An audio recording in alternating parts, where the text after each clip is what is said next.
নমস্কার, শুভ দুপুর সবাইকে। তো এখন 2টো বাজে। তো সেন্টারে গিয়েছিলাম, আর আবার একটু সেন্সাসের কাজে বেরোবো। তো এই যে সিদ্ধ ভাত আর স্যালাড, মানে সব কালারিং জিনিস নিয়ে চলে এসেছি, কালার খাবার।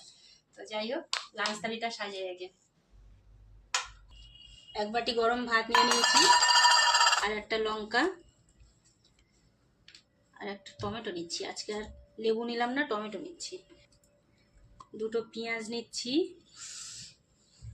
এখানে একটা টমেটো নিই, দেখতে সুন্দর লাগবে। 2টো পেঁয়াজ আর 2টো শসা, আর আমরা নিয়েছিলাম কালকে সকালবেলা, আমরা কিছুটা কেটে সেন্টারে নিয়ে গেছিলাম, খেয়েছিলাম সবাই মিলে, ওখানে যারা আসে মায়েরা। আর এই যে আমরা নিলাম সিদ্ধর মধ্যে, এই যে গাজর সিদ্ধ, ভেন্ডি সিদ্ধ, এগুলো আমি খাবো। এটা মেয়ের খাবার সাজা, মেয়ের ভাত থালা, কিন্তু ও খাবে না সিদ্ধ খাবারগুলো। এই যে এইটা গেল ভাত। এটা একটু হালকা পাকা, তো সেজন্য পাকা, কাঁচা পাকা পেঁপে আর গাজর ভেন্ডি সিদ্ধ। এবার পুঁটি মাছ ভাজা করেছি, সেটা নিয়ে নিচ্ছি। বাঁধাকপি আর ডাঁটা চচ্চড়ি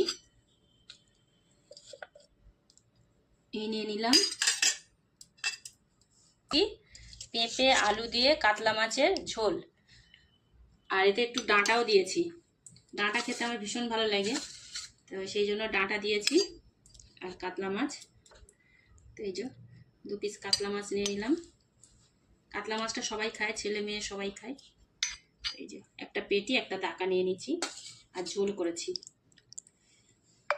আজকের লাঞ্চ থালি একদম রং বেরঙের লাঞ্চ থালি। আর আজকে সেন্টারে যেতাম না, সেন্সাসের কাজ হচ্ছে, কিন্তু গিয়েছিলাম, আমাদের একটা আবার নতুন করে কমিটি করতে হবে, তো কমিটি গঠন করতে হবে, সেই জন্য গিয়েছিলাম। কিন্তু সেটা